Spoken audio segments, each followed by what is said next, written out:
The number of people living in the United States in the working ages who aren't working today is at a record high.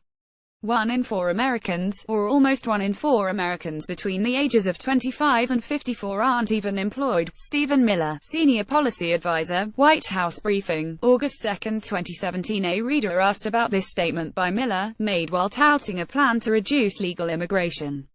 A 1 in 4 Americans of prime working age not even employed. This is a great example of a fact devoid of context or meaning.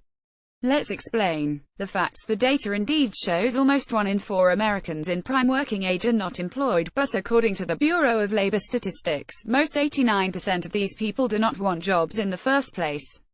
Most, in fact, are women taking care of loved ones. If you go back to the mid-1970s or earlier, the figures were even worse because more women were not in the workforce.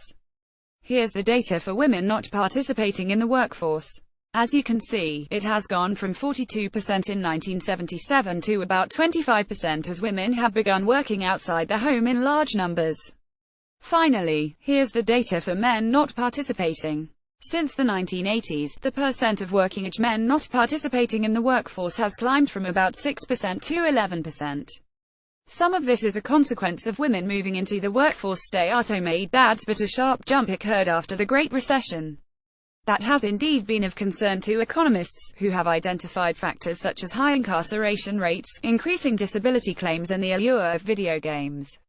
But Miller chose to go for the flashier statistic. The Senate Budget Committee, where Miller used to work, frequently touted this 1 in 4 figure, but as the economy has improved, so have the numbers. Miller was careful to say almost 1 in 4, but that belies the fact that the participation rate is headed back to pre-Great Recession rates. The Pinocchio test. We often warn readers to be wary of figures offered out of context. Miller can point to BLS data, but that does not mean his startling figure is actually significant to the debate over immigration. Most of the people who he says are not employed have no interest in being in the workforce in the first place. President Trump once took this notion to an absurd conclusion by citing 92 million jobless Americans. Miller does not go that far, but it's still a nonsense factoid. About our rating scale. Send us facts to check by filling out this form. Keep tabs on Trump's promises with our Trump Promise Tracker. Sign up for the Fact Checker weekly newsletter.